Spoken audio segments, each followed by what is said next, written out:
declaring the climate emergency an existential crisis that requires bold and urgent action. Sen.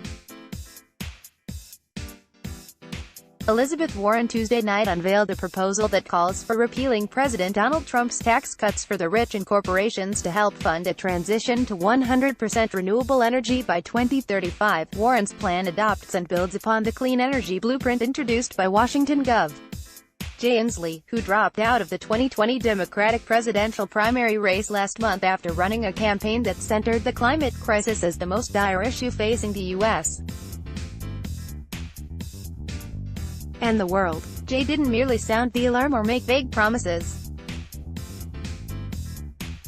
He provided bold, thoughtful, and detailed ideas for how to get us where we need to go, Warren wrote in a Medium post. One of the most important of these ideas is the urgent need to decarbonize key sectors of our economy. Today, I'm embracing that goal, Warren said. She will commit an additional $1 trillion over 10 years, fully paid for by reversing Trump's tax cuts for the wealthiest individuals and giant corporations, to match Governor Inslee's commitment, and to subsidize the economic transition to clean and renewable electricity, zero-emission vehicles, and green products for commercial and residential buildings. The senator outlined the broad goals of her clean energy plan, which calls for $3 trillion in federal investment by 2028, 100% zero carbon pollution for all new commercial and residential buildings by 2030, 100% zero emissions for all new light-duty passenger vehicles, medium-duty trucks, and all buses by 2035, 100% renewable and zero-emission energy and electricity generation, with an interim target of 100% carbon-neutral power by 2030. Nothing less than a national mobilization will be required to defeat climate change, said Warren. It will require every single one of us, and it's time to roll up our sleeves and get to work. There is no time to waste. Warren's clean energy plan was unveiled Tuesday as part of the Massachusetts Senator's overall climate platform, which is detailed on her website.